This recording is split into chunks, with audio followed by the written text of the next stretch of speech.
Hi, welcome to UPSC connect. आप सबका स्वागत है। मेरा नाम प्रभात कुमार।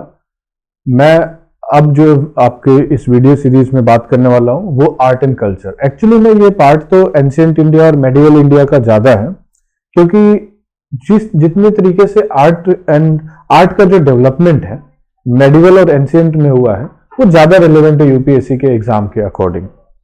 मॉडर्न में हमारा नेशनल मूवमेंट इतना डोमिनेंट होता है मॉडर्न हिस्ट्री में, मॉडर्न टाइम में, कि हम ज्यादातर उसी से क्वेश्चंस जो है वो पूछे जाते हैं यूपीएससी में। लेकिन जब बात आती है खासकर स्पेसिफिकली एंशिएंट इंडिया की, तो उसमें एक चैलेंज है। उसमें ज्यादातर चीजें जो है एंशिएंट इंडिया में वो ये है कि पढ़ी नहीं गई है या वो बहुत वास्ट है और इंफॉर्मेशन उतना एक्यूरेट नहीं है। रिसर्च कंटिन्यूटी में चलता रहता है, डॉक्यूमेंटेशन की भी कमी है। तो इन सब चीजों में जब हम देखते हैं तो हम यही समझते हैं कि ठीक है, आर्ट एंड कल्चर जो है वो ज्यादा बेटर तरीके से इसको अप्रोच किया जा सकता है एंशिएंट को लेकर के। ठीक, तो ये चीज है। तो पहला जो चैप्टर है इसमें हम देखेंगे कि इंडिया में जो आर्किटेक्चर है और स्कल्पचर है, खैर ये दोनों चीजें डिफरेंट है। एक पूरा स्ट्रक्चर, एक बिग स्ट्रक्चर क्रिएट करने का टेक्निक है, और स्कल्पचर जो है वो स्मॉल स्ट्रक्चर्स की बात करता है, छोटे छोटे। ठीक है, तो इन दोनों का क्या रेलेवेंस रहा है थ्रू आउट द हिस्ट्री, ये सारी चीजें हम समझेंगे।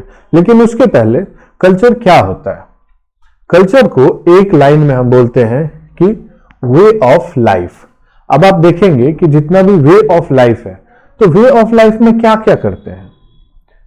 जो आप फूड ईट कर रहे हैं, वो क्या बोल रहे हैं, आप क्या पहन रहे हैं, आप क्या मैनर है जिसमें आप वर्शिप कर रहे हैं, कोई अलग आर्ट फॉर्म यूज कर रहे हैं। अब डे टू डे लाइफ में जितनी सी चीजें होती हैं, जितनी भी चीजें हो, खाने की हो, मानने की हो, पढ़ने की हो, हर तरीके की चीज को आप ये समझ लीजिए कि हम इस तरीके से देखते हैं कि अगर आप कई बार बोलते हैं ना कि भाई जीन्स हमारे यहाँ का कल्चर नहीं है, खाप पंचायत लगती है, जीन्स पे बैन लगा दिया, क्यों? हमारा कल्चर खराब कर रहे हैं। आए दिन ये मतलब चीजें सुनने में अभी आती है। तो कल्चर का बेसिकली मतलब क्या है? कल्चर का मतलब है वे ऑफ लाइफ, और वे ऑफ लाइफ में हर चीज आता है, बच्चे के पैदा होने से लेकर के और मरने तक जितनी चीजें वो बच्चा फेस करता है वो सारी चीजें कल्चर का पार्ट होती हैं। ठीक, तो ये चीज है। And Indian culture is one of the oldest culture in the world. It has an urbanised culture since the bronze age. सबसे पहला जो है अर्बनाइजेशन हम ये मानते हैं कि हमारे यहां पे हुआ है।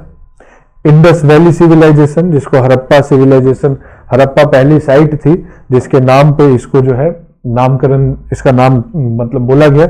बाद में हमने डिस्कवर किए और भी बहुत सारी साइट्स, तो फिर उसको हमने इंडस वैली सिविलाइजेशन कहने लगे। तो 3300 से जो 1300 बीसी तक है, उसमें वो सबसे बढ़िया एग्जाम्पल, सबसे अर्लीस्ट बेस्ट एग्जाम्पल हमारे पास आर्ट एंड कल्चर को प्रेजेंट करता है। इसके बाद आप देखेंगे कि फिर वैदिक पीरियड आ जाता है, फिर उसके बाद में मौर्यंस आ जाते हैं, फिर गुप्ताज आ जाते हैं, फिर सल्तनत आ जाते हैं, फिर मुगल्स आ जाते हैं। ठीक, और फिर उसके बाद में ब्रिटिशर्स आ जाते हैं, एंड देन वी, अपना तो इंडिया है ही है। तो इन सभी पीरियड में जो जो डेवलपमेंट हुए हैं वे ऑफ लाइफ में, गवर्नमेंट से लेकर के बाकी सारी चीजों में, हर तरीके से वो सारी चीजें कल्चर में आ जाती है। ठीक, बोलते हैं ना हमारे संस्कार नहीं है ऐसे, हमारे यहाँ पे ये नहीं होता, ऐसे नहीं होता। ठीक, तो वो सब कुछ जो है वो सारा का सारा पार्ट जो है वो कल्चर का ही होता है। हम बात करते हैं unity amidst diversity. Unity in diversity की बात करते हैं। तो यूनिटी इन डाइवर्सिटी की बात हम कैसे करते हैं? ठीक है, तो मैं आपको कुछ चीज समझाने की कोशिश करता हूं। देखिए, अर्लीस्ट एविडेंस तो आजकल हमें एविडेंस में मिल रहा है कि सबसे ज्यादा जो है वो इंडिया में सबसे पहले अर्लीस्ट जो एविडेंस है वो सिंहभूम में अभी हमें एविडेंस में मिला है। कुछ ऑस्ट्रेलियन और इंडियन साइंटिस्ट ने मिलकर के किया कि क्रस्ट जो है वो पूरे धरती पे जो सबसे पहले ऊपर निकला था वो हमारे यहाँ का पार्ट है। अभी उस पर और रिसेंट रिसर्च की ही बात है, तो उसके ऊपर बाकी चीजें भी होंगी। लेकिन अभी अगर उसको हम हटा देते हैं तो हम देखते हैं कि सबसे पहले एविडेंस जो है वो है हड़प्पा का, स्टोन एज के बाद का। हम स्टोन एज की भी बात करेंगे। तो स्टोन एज के बाद हम देखेंगे कि मतलब हड़प्पन से सबसे पहले, हड़प्पन के बाद आप देखेंगे आर्यन से। फिर आर्यंस के बाद आप देखेंगे आर्यन और या फिर वैदिक कह लीजिए, वैदिक, फिर महाजनपदाज है, ठीक। फिर महाजनपदाज के बाद आप देखेंगे कि मौर्यंस जो है उसमें से एक जनपद बहुत प्रोमिनेंट होता है, ठीक है। मौर्यंस के पहले आप देखेंगे कि ईरानियन प्लस ग्रीक, इन दोनों का इन्वेजन आता है, मतलब ये दोनों फॉरेनर अटैक होते हैं।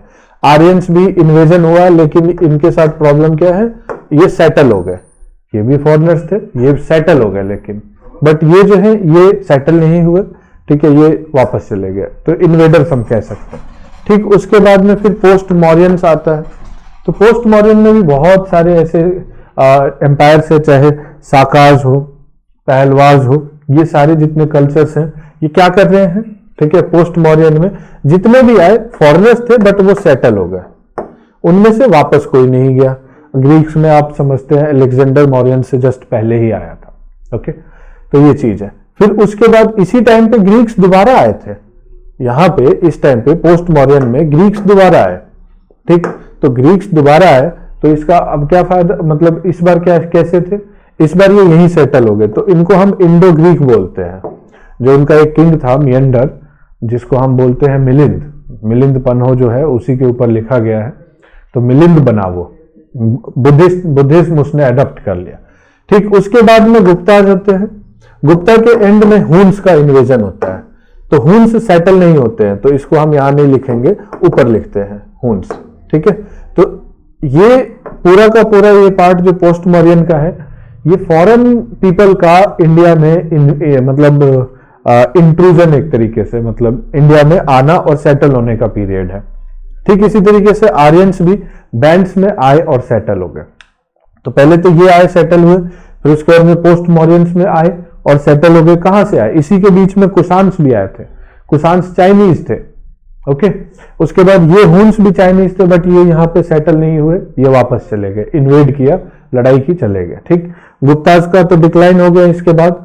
फिर उसके बाद में पोस्ट गुप्ता पीरियड में अब जो था, जो ईरानियंस पहले के थे, जो ईरानियंस पहले थे और जो बैक्ट्रिया रीजन के लोग थे, अब वहां पे इस्लाम आ गया है। तो लोग वही हैं जो आ रहे हैं, लेकिन अब हम बोलेंगे कि इस्लाम आया है, क्योंकि इस्लाम रिलीजन अब इसी जगह पे, पहले इस्लाम नहीं था तो हम उसको ईरानियंस बोलते थे, पर्शियन बोल देते थे कि पर्शियंस का इन्वेजन हुआ है, ईरानियन इन्वेजन हुआ है।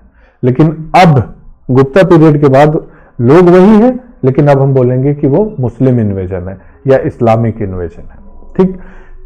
इसमें से भी आपको सभी को एविडेंस, सभी को, मतलब ये तो बहुत अब जाकर के काफी डॉक्यूमेंटेड चीजें हैं, ऐसा तो है नहीं कि बहुत पुरानी बात है। तो इस टाइम पे जो है सल्तनत, तो जितने भी सल्तनत थे वो सब सेटल हो गए, ठीक है। घोरी और गजनी दो आए थे, एक सेटल हो गया, एक चला गया वापस, ठीक। उसके बाद में फिर जो दूसरे फॉरेनर्स आए वो मुगल्स थे, वो भी आकर के यहाँ पे सेटल हो गया, रुक गए, ठहर गए। फिर उसके बाद में आए यूरोपियंस। तो यूरोपियंस में आपको मालूम है हमने 200 साल की खूब मेहनत करी और उसके बाद में उनको हटा दिया, तो वो चले गए, तो उनको हम सेटल वाले कैटेगरी में नहीं रखेंगे। ये मेरा पर्सनल ऑब्जर्वेशन है, जो मैं उनको नहीं रखूंगा, क्योंकि हम मुगल्स को या फिर इनको हमने भगाया नहीं, हटाया नहीं, ठीक है। वो सेटल हो गए यहीं के, और उनकी पॉलिसीज भी यहीं पे डेवलपमेंट में थी। ब्रिटिशर्स के जैसा, यूरोपियंस के जैसा नहीं था, जिसके बेसिस पे थ्योरी दी गई कि ड्रेन ऑफ वेल्थ, मतलब पैसा यहां से यूरोप नहीं गया, बल्कि मुगल्स में पूरे यूरोप से पैसा इंडिया में आया था, ठीक है। तो ये पूरा एविडेंस है कि मतलब अगर इंडिया अब कैसे पैसा आया, इंडियन मर्चेंट्स को अगर व्यापार करना होता था तो बिलियंस में करते थे। तो ये बहुत फेमस है मेडिवल टाइम में। मेडिवल और मॉडर्न में फर्क यही है कि मेडिवल में पूरे दुनिया से इंडिया में पैसा आता था, और यूरोपियंस जब आए तो वही पैसा पूरा का पूरा वापस यूरोप में चला गया। अब इन सभी ये टाइम सीक्वेंस के बेसिस पे मैं कल्चर में क्या समझाने की कोशिश कर रहा हूं कि जब आर्यंस आए तो वैदिक कल्चर आया, पर्शियंस ग्रीक आए तो ओपन थिएटर का कल्चर आया, ठीक है। व्यापार शुरू हुआ, नई नई चीजें आई, खाने में कुइजीन आया। मुगल्स आए तो गार्डन का कल्चर शुरू हुआ, मतलब गार्डन्स पहले नहीं बनते थे, तो गार्डन कैसे बने। अब मुगल्स में बाबर को गार्डन का बड़ा शौक था, तो प्लांटेशन लगवाया, कश्मीर में गार्डन्स बनवाए, बहुत सारी चीजें, ठीक। अब ये इंडो ग्रीक्स आए, जैसे इसमें कुशान्स थे, कुशान्स चाइनीज थे, तो बताते हैं कि वो लंबे कोट का जो कल्चर है वो वहां से आया, ठीक है। अब देखिए रोमन्स को मुगल्स के साथ, मुगल जो थे उन्होंने ग्रेको रोमन कल्चर को अडॉप्ट किया, और जब वो यहाँ पे आए तो वही कल्चर फिर हमारे यहाँ पे आर्किटेक्चर में वो डिजाइन्स दिखती है। तो जितने लोग आए जैसे आए, अब आजकल आप देखेंगे कि चिकन के ऊपर इतनी वैरायटी आती है, बहुत अलग अलग किस्म के चिकन चंगेजी। अब चंगेज खान तो यहाँ के नहीं थे, लेकिन चिकन चंगेजी है, ठीक है। काकोरी कबाब तो चलो मान लेते हैं कि काकोरी इंडिया का ही है, वो वहां पे उन्होंने चेंज किया, वो एक अलग चीज है, लेकिन चिकन चंगेजी हो गया। तो चंगेज तो नहीं थे यहाँ के, फिर भी है। खाने में जो वैरायटी आई, खाने में जो चीजें आई, लाइफ स्टाइल में जो चीजें आई, वो सारी चीजें जो है इन सभी कल्चर्स के इंट्रोडक्शन से एसिमिलेट हुई है इंडिया में, ठीक। तो ये सारी चीजें हम अब इस तरीके से एक टाइमलाइन बताया मैंने, इसलिए ताकि आप समझने की कोशिश करो कि किस किस टाइम पे कैसे कैसे वे ऑफ लाइफ और चीजें जो है वो बदली है, ठीक। चलिए अब आते हैं अपने टॉपिक पे, जो हमारा टॉपिक है बैकग्राउंड हटा के, कि कल्चर क्या है, वे ऑफ लाइफ है। तो किसी भी इंडिविजुअल का या ग्रुप कैसे रहता है, कैसे सोचता है, क्या फील करता है, ऑर्गेनाइज करते हैं, कैसे सेलिब्रेट करते हैं, ये सारी चीजें जो है वो कल्चर का पार्ट है। आजकल देखेंगे 90s के बाद में कमर्शियलाइजेशन इतना हो गया है चीजों का कि जो हम फेस्टिवल्स सेलिब्रेट करते हैं, खैर हमारे यहाँ पे ऐसा कोई नहीं है। हमारे यहाँ पे तो दिखावे का जो कल्चर है, दिखावे का जो लाइफ स्टाइल है, वे ऑफ लाइफ, वो बहुत पुराना है। शादी इसका सबसे बड़ा एग्जाम्पल है। जितनी भी इंडिया में शादी होती है, अगर उसमें शादी में से अगर आप शो ऑफ का हटा दे तो शादियों का खर्चा बहुत कम हो जाएगा। लेकिन चूंकि उसके फैमिली में ये हुआ था, या फिर अपने ही फैमिली में बड़े वाले का ऐसे किया था, तो छोटे वाले का ऐसे नहीं कर सकते हैं। क्यों नहीं कर सकते? वो जो क्यों बोलते हैं ना कि ये क्यों होगा, तो इसलिए होगा क्योंकि पहले हुआ है। तो पहले हुआ है और इस बार नहीं होगा तो क्या दिक्कत होगी? दिखावा नहीं हो पाएगा, ठीक है। तो ये चीज है। अगर ये शोबाजी नहीं हो तो मतलब मुझे नहीं लगता कि इंडिया में इतने बाप जो कर्ज लेकर के शादी करते हैं उनको कभी कर्जा लेने की भी जरूरत पड़े। हमारे यहाँ जो किसान है उनका मेन कर्जे का कारण यही होता है कि उनको एक सोसाइटी में स्टेटस को मेंटेन करना होता है, और वो भी बहुत हाई फाई स्टेटस मेंटेन नहीं करते हैं, मिनिमम स्टेटस मेंटेन करने के लिए कर्जे में चले जाते हैं, ठीक। तो ये सारी चीजें हैं। तो किस तरीके से वे ऑफ लाइफ क्या है, शोबाजी का वे ऑफ लाइफ तो चलता ही है, ठीक है। तो ये सारी चीजें हैं। कल्चर रेफर करता है कि human made environment which includes all the material non material product of group life that are transmitted from one generation to next. आपने अपने बुजुर्गों से अपने घर में सुना होगा कि नहीं, हमारे यहाँ पे यही होता है। जैसे एग्जाम्पल में 3 फैमिलीज हैं, तो तीनों फैमिलीज की कुल देवी अलग होते हैं। तीनों फैमिलीज के जो कुल देवी होते हैं वो अलग अलग होते हैं। अब अलग होने के बावजूद भी आप देखेंगे कि कुछ बोलते हैं कि नहीं नहीं बेटा, हमारे यहाँ पे इनकी पूजा नहीं होती, हमारे यहाँ पे उनकी पूजा होती है, उनके वहां पे उनकी पूजा होती है। तो वो क्या है, वो एक जनरेशन से दूसरे जनरेशन में जा रहा है, इम्पार्ट किया जा रहा है। और यही वो टाइम होता है जब सोसाइटी में चेंज लाया जा सकता है। This is the crucial time, ठीक है। कि सोसाइटी में किसी भी तरीके से कोई एविल है, जैसे डावरी वाला हो गया, ठीक है, आपने लिया, आपको गलत लगता है, तो आप सीधे सीधे वहां मना करेंगे, नहीं होता था पहले, मानते थे, जब होता है तब की तब बात है। आज के टाइम में ये नहीं ठीक है तो नहीं होगा। तो जब आप वो करेंगे तो नेक्स्ट जनरेशन कुछ और करेगा। तो ये चीज है। In deeper sense it is culture that produces a kind of literature, music, dance, sculpture, architecture and other art form as well as. देखिए जितनी भी आपके लिटरेचर हो गया, अब आप देखेंगे लिटरेचर महाभारत और रामायण हो गया, पुराण हो गए, ये सारे लिटरेचर जिस तरीके के हैं ये क्या रिप्रेजेंट करते हैं? ये सब रिप्रेजेंट करते हैं वे ऑफ लाइफ को। इससे आपको पता लगता है कि उस टाइम पे किस तरीके का दिनचर्या था, किस तरीके का जीवन जो था वो निर्वाहन किया जाता था। Culture is the expression of our nature in our modes of living and thinking. How we live and what we think, that can only be expressed through culture, or in other word, culture is that expression in which how you live and what you think can be expressed easily.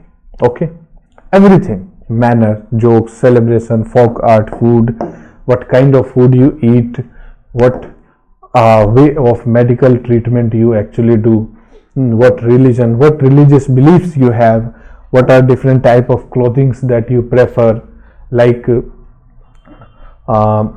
covering the head was essential in the Middle East due to prevalence of the dust इतना होता है कि अगर आप सोचिए, just think कि जो middle east में है, जो जैसे सऊदी अरेबिया वगैरह, सैंड स्टॉर्म आते हैं, रेत के तूफान आते हैं।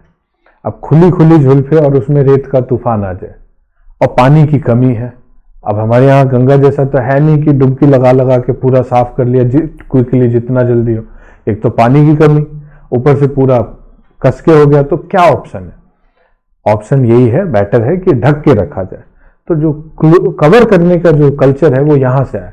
कहने वाले ये भी कहते हैं कि जब तक मुस्लिम्स नहीं आए थे इंडिया में विमेन को इतना हाइड करने का कल्चर नहीं था, लेकिन जब मुस्लिम्स आए उन्होंने विमेन को हाइड करके रखना शुरू किया।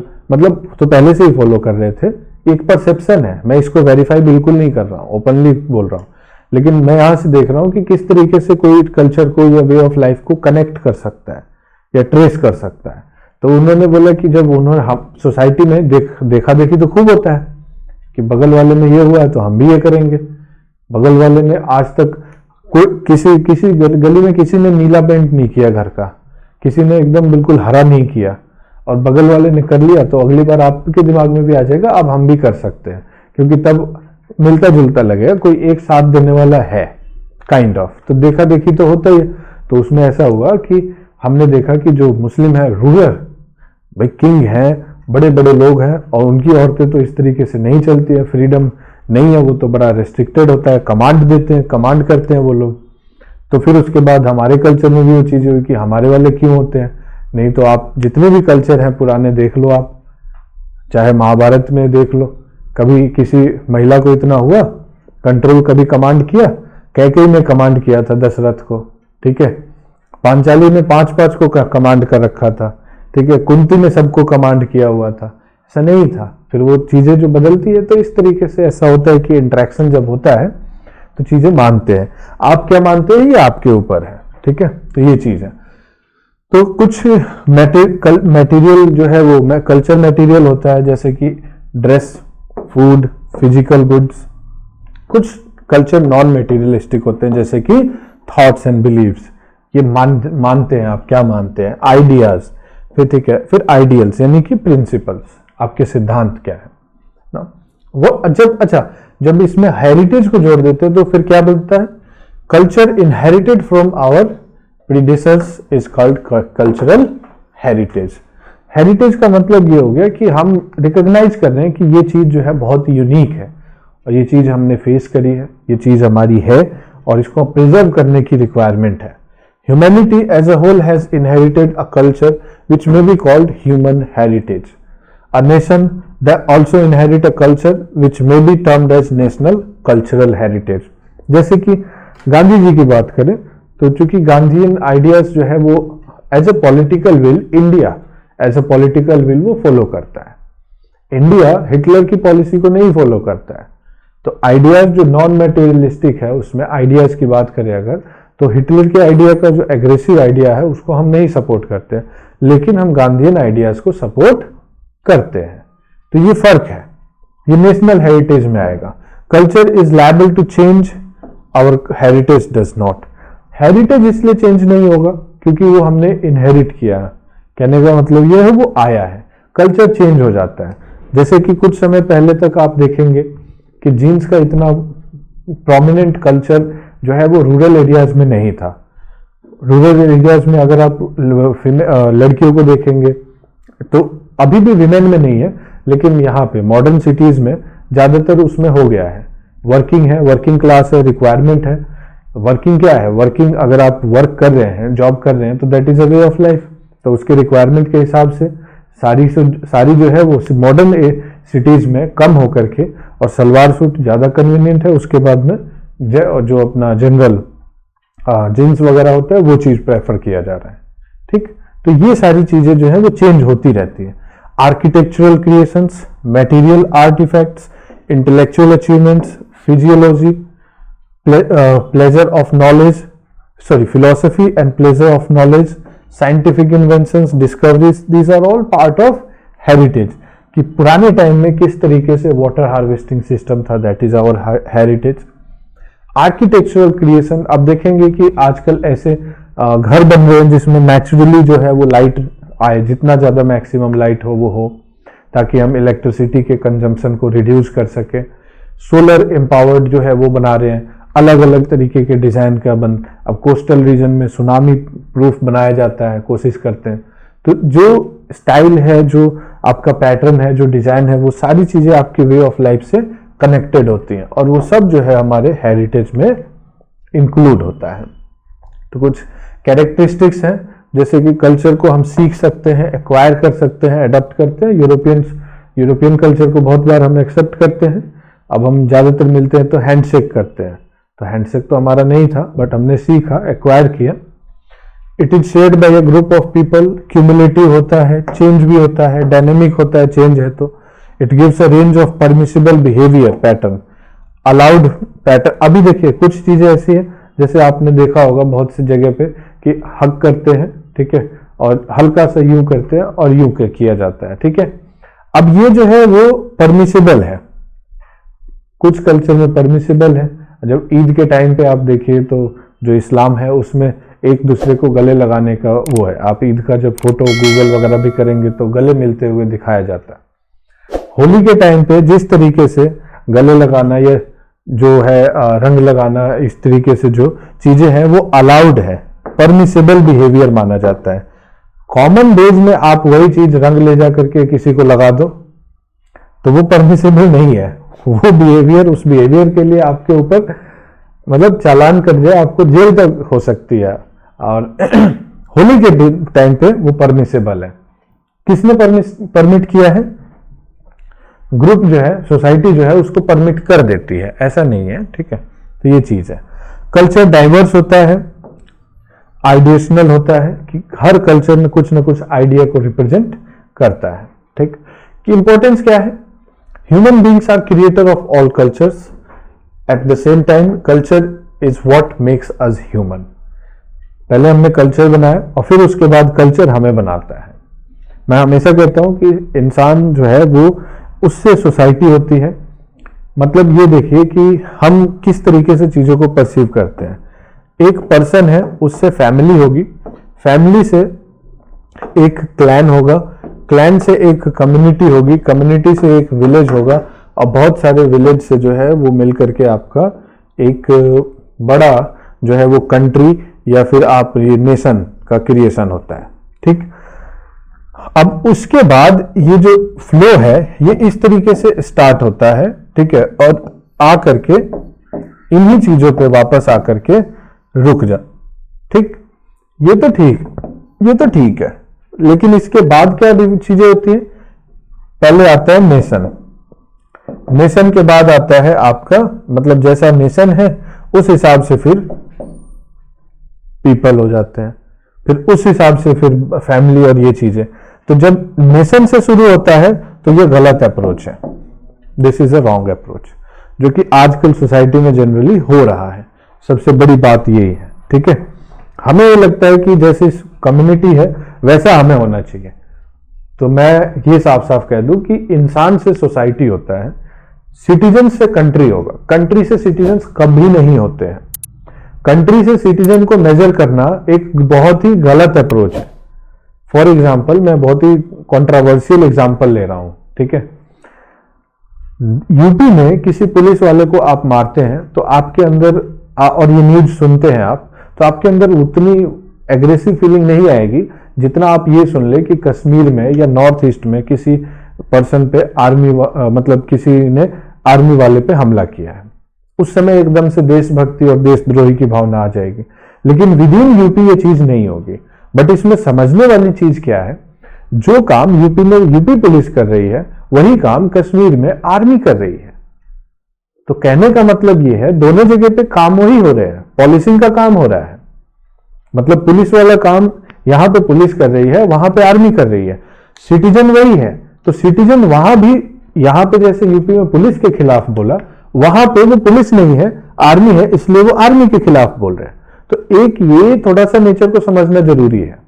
अब आर्मी को लेके हमें देशभक्ति की फीलिंग आ जाती है, पुलिस को लेके नहीं आती है।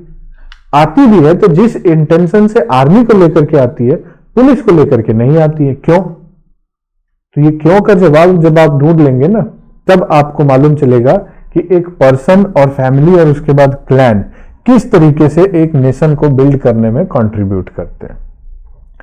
किसी फैमिली के साथ किसी पुलिस वाले ने या किसी मतलब सिस्टम ने गलत किया है, उससे कभी भी आप बोल लो, कभी भी उस सरकार की तारीफ नहीं कर सकता है, कभी नहीं करेगा। तो क्या उसको देशद्रोही बोल दे? नहीं। तो फिर जो कश्मीर में सरकार के ऊपर गाली देता है उसको देशद्रोही क्यों बोल रहे हो? बहुत सारे ऐसे होंगे आसपास में, यूपी में ये गाली देते हैं हमेशा, वो देशद्रोही नहीं है। क्योंकि रीजन ऐसा हो गया है ना कि आप सिलेक्टिव थॉट है आपका, प्रोसेस वाला थॉट नहीं है। एक जगह पे वही चीज हो रही है, सेम चीज है, वो देशद्रोह में चला जाता है। सेम चीज वही दूसरी जगह पे हो रही है, वो देशद्रोह में नहीं जाता है, वो लगता है कि वो विरोध है। तो ये जो परसेप्शन है ये बदलना चाहिए, क्योंकि कल्चर को लेके ये चीजें होती है।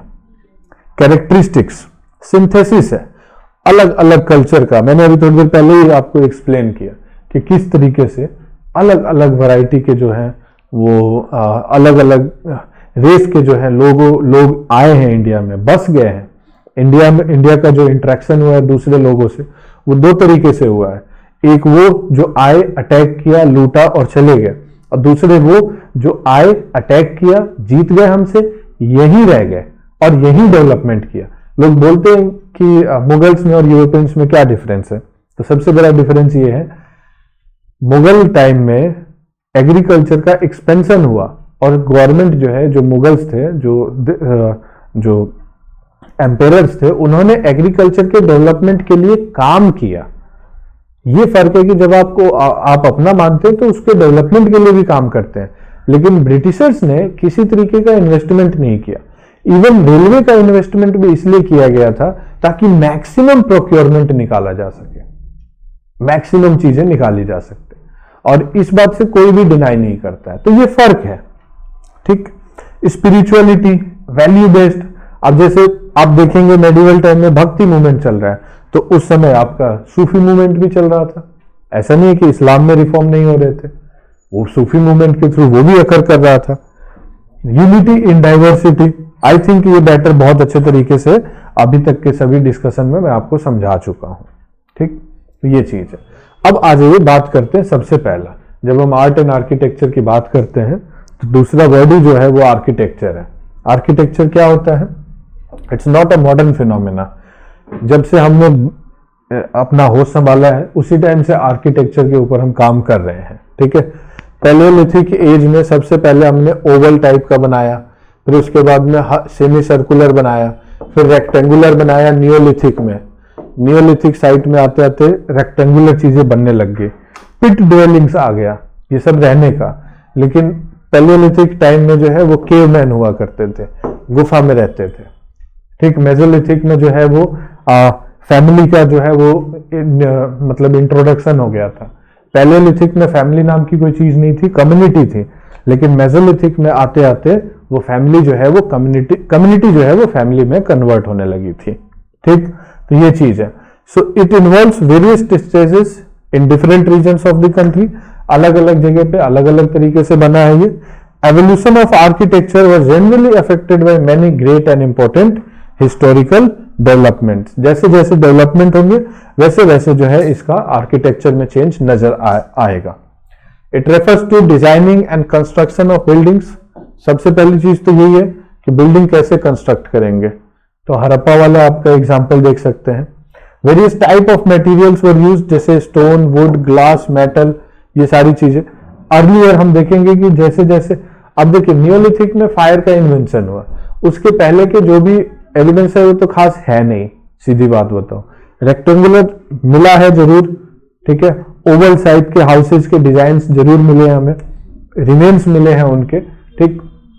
बट नियोलिथिक में जैसे ही फायर का इन्वेंशन हुआ उसके बाद में फूड पकने लगा, तो पहली बार जो है वो हमने बर्न्ट ब्रिक हड़प्पा में यूज किया, ठीक। नियोलिथिक के जस्ट बाद चैल्कोलिथिक पीरियड में।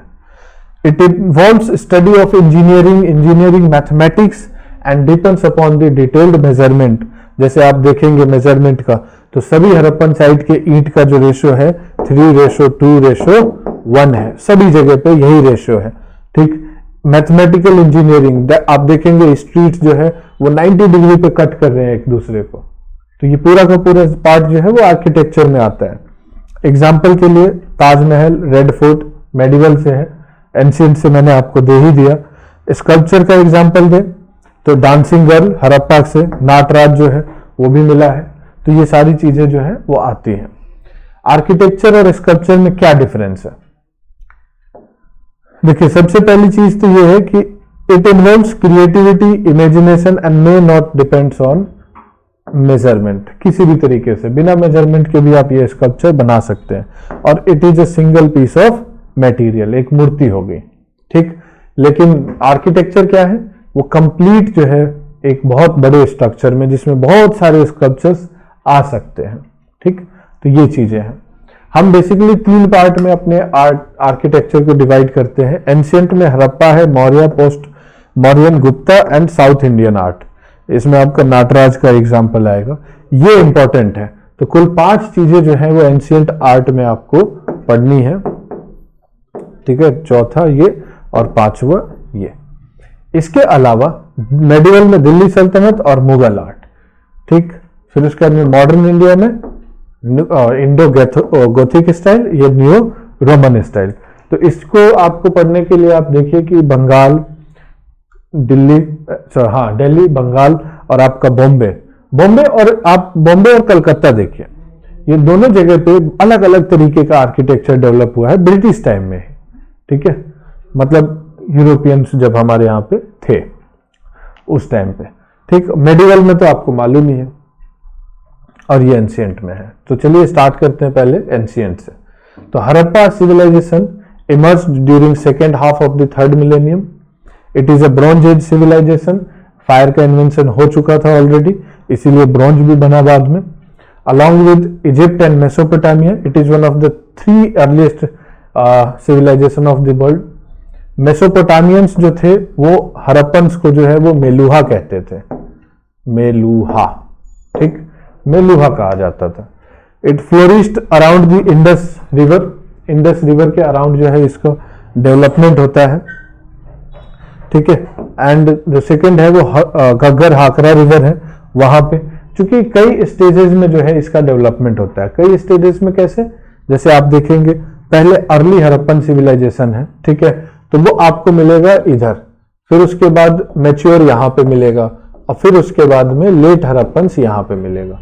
तो लेट हड़प्पन्स होते होते जो साइट्स है वो मूव करके, अब इसमें कॉमन फीचर क्या है कि पूरा हड़प्पन सिविलाइजेशन जो है वो वेस्ट टू ईस्ट मूव होता नजर आ रहा है।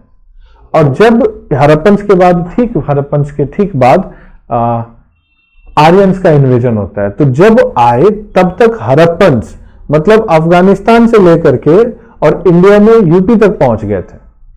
तो इसके बाद आप देखेंगे कि जितना भी वैदिक कल्चर है वो गंगा और प्लस यमुना इन 2 जगहों पे डेवलप करता है, क्योंकि इसके पहले हड़प्पा है। तो जैसे जैसे आप देखेंगे कि हमेशा वेस्ट से ईस्ट की तरफ मूव कर रहा है पूरा का पूरा कल्चर इसका। 2 मेजर साइट्स है, ठीक है। The 2 major sites of the Indus valley civilization are along the Indus river, और इसका नाम है हड़प्पा एंड मोहनजोदारो।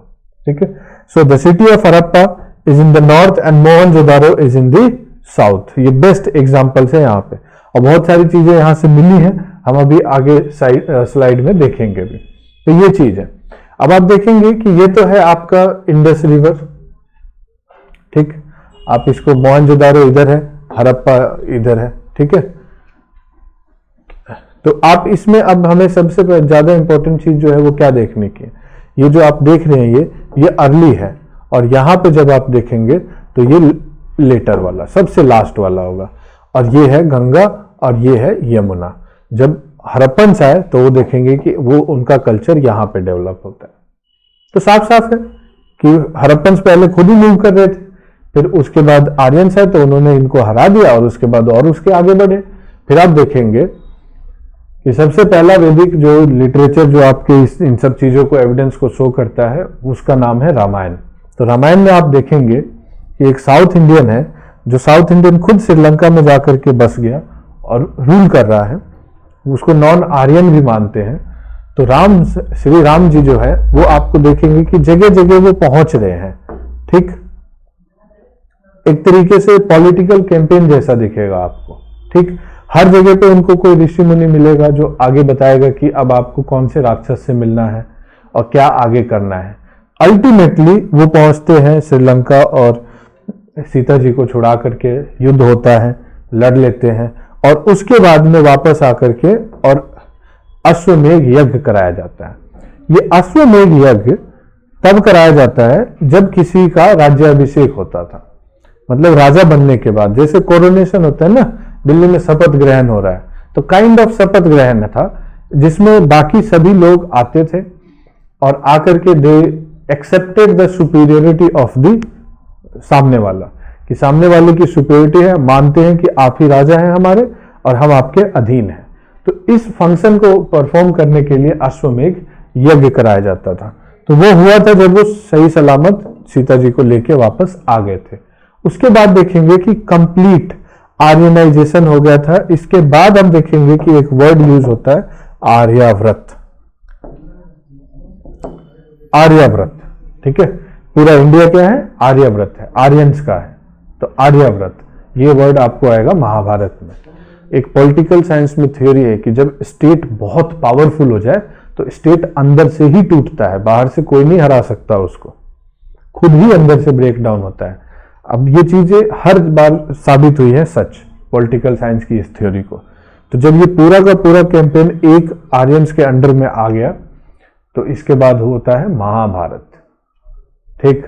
अब महाभारत इसके बाद आपको पता ही है, जब महाजनपद से, महाजनपद में आपको अगर मैं बताऊं हल्का फुल्का रफली, ठीक है, तो आप देखेंगे कि ये मगध है, ठीक है, ये आपका गांधार है, गांधार की गांधारी थी, पांचाल की पांचाली थी, ठीक है, फिर उसके बाद में ये अवंती है, ठीक है, ये वैशाली है। तो ये सब ऐसा देखेंगे कि ये सारे के सारे जो है उन्होंने पार्टिसिपेट किया था।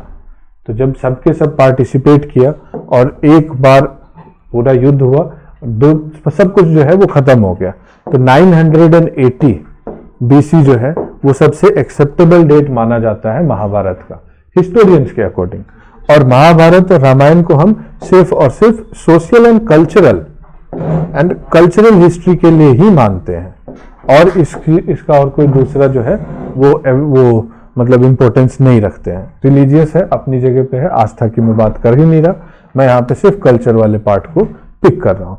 तो आपको दिखाया गया है कि किस तरीके से जो है महाभारत में किस तरीके से खेल होता है, गेम होता है, किस तरीके से विमेन का स्टेटस है, किस तरीके से राजा रहता है, और राजा अगर इस तरीके से रह रहा है तो कॉमन पीपल किस तरीके से रह रहे होंगे। तो ये सारी चीजें लिटरेचर से लेकर के बाकी एविडेंस तक जो है कल्चर को रिप्रेजेंट करती है। तो ये तो आपको एक सीक्वेंस दिखाया। अब वापस अगर आए हम कि इंडस साइट्स में, तो इससे बहुत बार जो है वो आर्ट एंड कल्चर का जो पार्ट है वो आता है, एंशिएंट इंडियन हिस्ट्री का पार्ट है, और कॉमनली इससे क्वेश्चंस आते ही आते हैं, ठीक है। अब क्वेश्चन क्या आएगा, सबसे पहले तो यही समझ लीजिए, इसमें आपको क्या दिख रहा है, एक तो दिख रहा है साइट, ठीक, उसके बाद दिख रहा है फाइंडिंग्स।